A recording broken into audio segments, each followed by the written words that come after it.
Om Swastiastu, semangat pagi Ibu Bapak Guru hebat semua. Pada video kali ini saya akan membahas tugas koneksi antar materi modul 3.2 tentang pemimpin dalam pengelolaan sumber daya. Perkenalkan, saya Ibu Tuari Widiarse, CGP Angkatan 7 dari SMA Negeri 4 Singaraja, dan Bapak Fasilitator saya I Dewa Gede Putra Astike, serta pengajar praktik saya Ibu Gustiayu Made Wirasani. Adapun tujuan pembelajaran khusus pada modul ini adalah CGP mampu menghubungkan materi modul ini dengan modul-modul yang didapatkan sebelumnya. Saya mulai dari yang pertama, kesimpulan tentang pemimpin pembelajaran dalam pengelolaan sumber daya dan implementasinya di sekolah. Kita ketahui bersama bahwa sekolah sebagai ekosistem pendidikan. Nah, tentu sekolah adalah sebuah bentuk interaksi antara faktor biotik, yaitu unsur yang hidup, dan abiotik, yaitu unsur yang tidak hidup. Kedua unsur ini saling berinteraksi satu sama lain sehingga mampu menciptakan hubungan yang selaras dan harmonis. Nah, unsur biotik itu meliputi murid, kepala sekolah, guru atau pendidik dan tenaga kependidikan, pengawas, orang tua, masyarakat, dinas terkait, serta pemerintah daerah. Sedangkan unsur abiotik itu meliputi keuangan, sarana prasarana, dan lingkungan alam. Nah, kita ketahui sumber daya yang dimiliki oleh sekolah, apapun itu bentuknya, atau yang kita kenal dengan 7 aset, itu apabila dikelola dengan tepat, dengan baik, maka akan mampu meningkatkan kualitas pendidikan di sekolah. Jadi di sini adalah bagaimana seorang pemimpin pembelajaran mampu mengelola aset yang dimiliki oleh sekolah dengan baik, dengan bijak, sehingga akan memberikan kebermaknaan bagi murid. Terdapat 2 pendekatan yang digunakan dalam mengelola sumber daya. Yang pertama, pendekatan berbasis kekurangan atau masalah, atau dikenal dengan deficit based approach, di mana pada pendekatan ini akan memusatkan perhatian kita pada apa yang mengganggu, apa yang kurang, dan apa yang tidak berfungsi dengan baik. Sedangkan pendekatan yang kedua itu dikenal dengan pendekatan berbasis kekuatan atau aset, atau disebut dengan asset based approach. Nah, di mana pada pendekatan ini memusatkan perhatian pada apa yang berjalan dengan baik, yang menjadi inspirasi, yang menjadi kekuatan ataupun potensi yang positif. Kemudian ada pendekatan ABCD, Asset Based Community Development. Nah, Asset Based Community Development atau dikenal dengan ABCD selanjutnya akan kita sebut dengan pengembangan komunitas berbasis aset atau PKBA. Pemimpin dalam pengelolaan sumber daya yang dimiliki itu apabila dikelola dengan bagus, maka akan tentu bisa memberikan kebermanfaatan bagi murid, sehingga seorang yang mampu menjadikan sumber daya yang ada di sekitarnya menjadi bermanfaat dan digunakan sebagai hal positif dalam menunjang proses pembelajaran. Saya akan lanjutkan dengan pemetaan 7 aset atau modal. Nah, kita ketahui dari 7 aset atau modal yang pertama yaitu adalah modal manusia. Kemudian yang kedua itu adalah modal sosial, yang ketiga adalah modal fisik, yang keempat adalah modal politik, kemudian modal lingkungan alam, kemudian modal agama dan budaya, dan yang terakhir adalah modal finansial. Nah, ketujuh modal atau aset inilah yang harus dikelola oleh seorang pemimpin pembelajaran. Yang kedua, hubungan antara pengelolaan sumber daya yang tepat akan membantu proses pembelajaran murid menjadi berkualitas. Kita ketahui bersama, sekolah merupakan sebuah ekosistem pendidikan yang memiliki interaksi antara faktor yang mempengaruhi ekosistem sekolah, yaitu faktor abiotik dan biotik. Dalam hal ini, ada beberapa faktor yang mempengaruhi ekosistem sekolah, diantaranya yang pertama adalah faktor biotik, meliputi segala sesuatu yang berkaitan dengan unsur hidup seperti manusia. Contohnya adalah murid, kepala sekolah, guru, tenaga kependidikan, tenaga keamanan, penjaga sekolah, pengawas, dan pihak-pihak yang berkaitan dengan pendidikan. Contoh lain di sini ya seperti misalnya masyarakat, dinas terkait, tentunya juga orang tua, siswa atau murid. Sedangkan faktor kedua adalah faktor abiotik, meliputi segala sesuatu yang non hidup atau tidak hidup, tetapi memegang peran penting juga dalam pengelolaan pendidikan. Hal ini seperti misalnya anggaran, sarana prasarana, kurikulum, peraturan, dan penegakan disiplin. Kontribusi dan hubungan antara sumber daya dan proses pembelajaran dalam meningkatnya kualitas proses pembelajaran. Hal ini dapat terjadi apabila sumber daya dapat dikelola secara tepat. Nah, seperti apa yang saya paparkan tadi, dari 7 aset itu ya kalau dikelola secara tepat tentu akan memberikan kebermaknaan yang luar biasa bagi pembelajaran murid. Nah, saya mulai dari modal manusia. Nah, modal manusia ini ya tentu guru yang mandiri, guru yang reflektif, guru yang kolaboratif, inovatif, dan berpihak pada murid tentu akan mendorong tumbuh kembangnya murid untuk menggali potensinya sendiri. Kemudian yang kedua, modal sosial di sini adalah relasi yang baik dengan lembaga kursus, lembaga lain di sekitar sekolah dapat menjadi sumber belajar bagi murid. Kerjasama dengan KKG, NGMP, kemudian pihak keamanan seperti misalnya Polsek, Polres, kemudian pusat-pusat kesehatan di masyarakat, itu juga bisa dijadikan sebagai aset sumber belajar bagi murid. Kemudian modal fisik, ini sarana dan prasarana yang memadai akan menunjang pembelajaran murid sehingga pembelajaran akan menjadi lebih efektif. Yang keempat, modal politik. Nah, modal politik di sini keterlibatan guru dalam organisasi seperti KKG, NGMP, dan dapat membantu meningkatkan kompetensi guru yang berimbas pada perubahan kualitas belajar murid.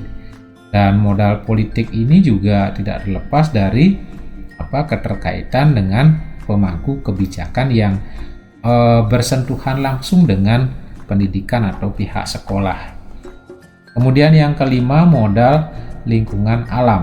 Nah, modal lingkungan alam yang asri yang dapat membuat murid merasa nyaman, udara sejuk, belajar di luar kelas juga akan menjadi menyenangkan, juga sekolah akan memiliki alam yang indah, kemudian ada area kebun yang memadai yang bisa dijadikan anak sebagai tempat belajar atau sumber belajar.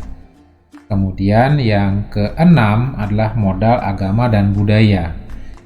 Modal agama dan budaya ini merupakan pembiasaan kegiatan keagamaan yang ada di sekolah maupun di lingkungan sekolah. Seperti misalnya kegiatan keagamaan ngayah, kemudian meresik di pura, itu tentu dapat meningkatkan keimanan murid. Adanya muatan lokal bahasa Bali, kemudian kearifan lokal yang lainnya tentu di sini juga akan memberikan kebermaknaan bagi anak tersebut. Kemudian yang ketujuh, modal finansial.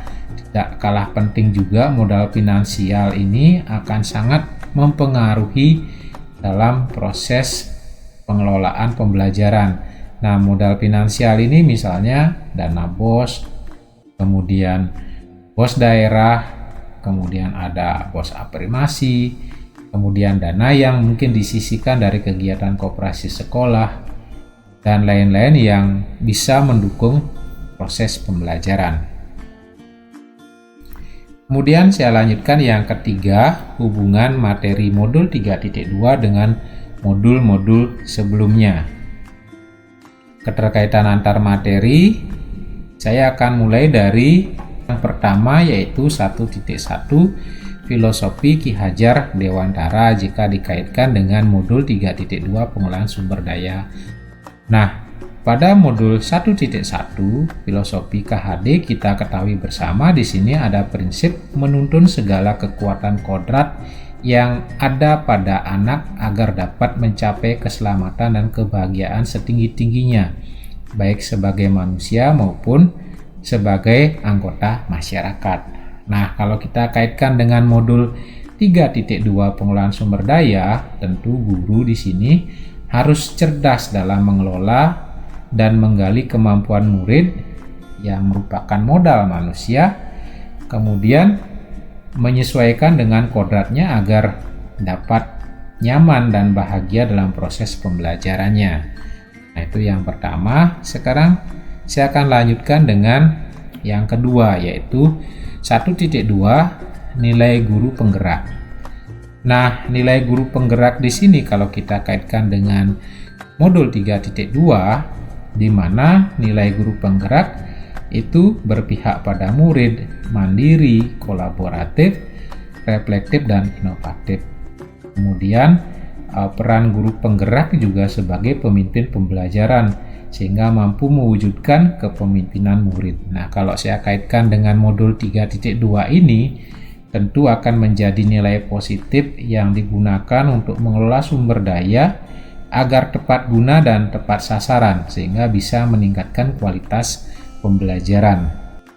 Kemudian saya lanjutkan yang ketiga, yaitu 1.3 visi guru penggerak jika dikaitkan dengan modul 3.2. Nah, visi guru penggerak tentu merancang visi itu seorang guru saat ini atau pemikiran sekarang ya harus berpihak pada murid serta merancang prakarsa perubahan dengan inquiry apresiatif atau yang lebih kita kenal dengan bagja. Nah, kalau kita kaitkan dengan modul 3.2, guru harus mampu mengidentifikasi potensi dan kekuatan yang dimiliki setiap murid agar segera dapat diberdayakan dan dimaksimalkan dalam pencapaian prakarsa perubahan. Potensi murid inilah yang disebut dengan aset. Kemudian saya lanjutkan yang keempat, yaitu 1.4 budaya positif. Nah, budaya positif ini kalau saya kaitkan dengan modul 3.2, di mana budaya positif di kelas, kita mulai dari yang paling sederhana, dan di sekolah perlu diciptakan agar dapat mendukung pembentukan karakter murid yang diharapkan dalam tujuan pendidikan nasional kita.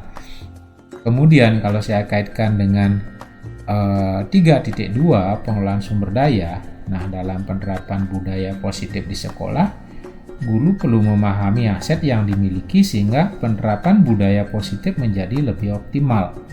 Semua komponen diharapkan dapat terlibat, khususnya guru sebagai manajer kontrol dan role model melalui kebiasaan baik yang membudaya. Ini juga dapat dijadikan kekuatan bagi sekolah. Berikutnya 2.1 pembelajaran berdiferensiasi. Nah, kalau saya kaitkan dengan modul 3.2 pembelajaran berdiferensiasi, kita ketahui ya diharapkan melalui pembelajaran berdiferensiasi guru dapat melakukan pembelajaran dengan memenuhi kebutuhan siswa, baik itu dari sisi minat, kesiapan, dan juga profil belajarnya. Kemudian kalau saya kaitkan dengan pengelolaan sumber daya, tentu pemetaan dan pengelolaan sumber daya dapat dilaksanakan sesuai dengan kebutuhan belajar siswa.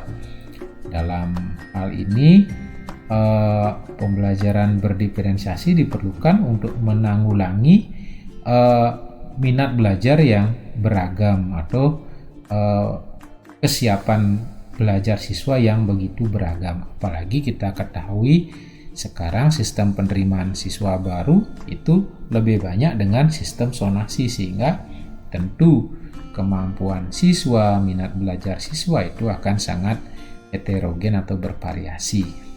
Kemudian saya lanjutkan di 2.2 pembelajaran sosial emosional. Di pembelajaran sosial emosional ini tentu kompetensi KSE yang dimiliki guru dan murid itu menjadi pendukung dalam setiap kegiatan yang dilakukan.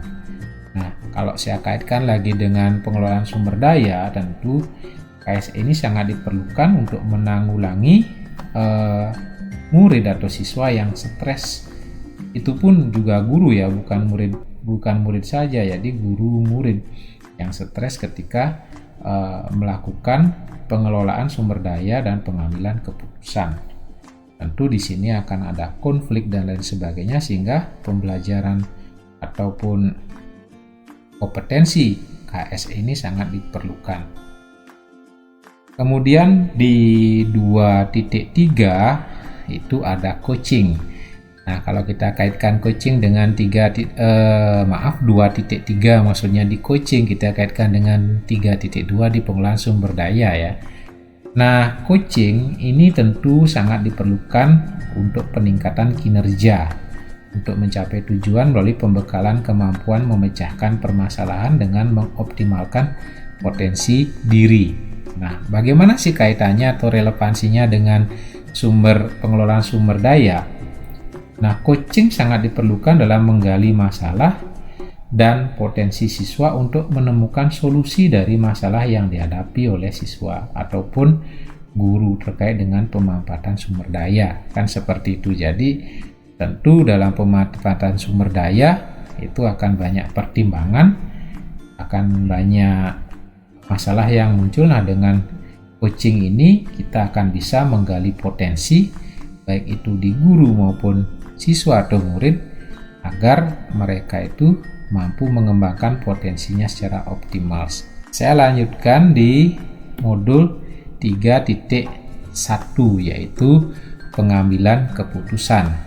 Pengambilan keputusan diharapkan melalui pertimbangan. Di sini ada 4 pertimbangan di pengambilan keputusan ya, dengan 4 paradigma maksudnya, mohon maaf. Kemudian 3 prinsip dan 9 tahap pengujian pengambilan keputusan. Ini akan selalu menjadi dasar dalam pengambilan keputusan. Nah, apa sih keterkaitan dengan modul 3.2? Pengambilan keputusan yang bertanggung jawab tepat dalam pengelolaan sumber daya alam agar tidak keluar dari norma ataupun peraturan yang ada. Juga setiap pengambilan keputusan itu harus berpihak kepada murid. Jadi di sini dalam pengelolaan sumber daya tentu ada keputusan-keputusan yang harus diambil. Disinilah keterampilan dalam pengambilan keputusan sangat penting sehingga keputusan itu bisa dibuat secara bertanggung jawab sesuai dengan norma universal dan tentu berpihak kepada murid. Nah, itulah keterkaitan antar materi dari materi yang saya dapatkan sebelumnya dengan materi yang terakhir yaitu pengelolaan sumber daya bagi pemimpin pembelajar.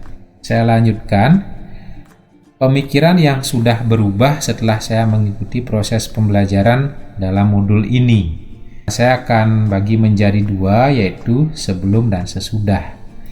Nah, sebelum pembelajaran di modul ini atau modul 3.2, dalam kegiatan saya sering berfokus pada kekurangan atau masalah tanpa melihat potensi dan kekuatan yang mendukung, membuat kegiatan saya dan komunitas menghasilkan kegiatan yang kurang maksimal dan memerlukan waktu lama. Jadi di sini ya saya selalu berpikirnya masalah dari kegagalan ataupun masalah-masalah yang ada sebelumnya.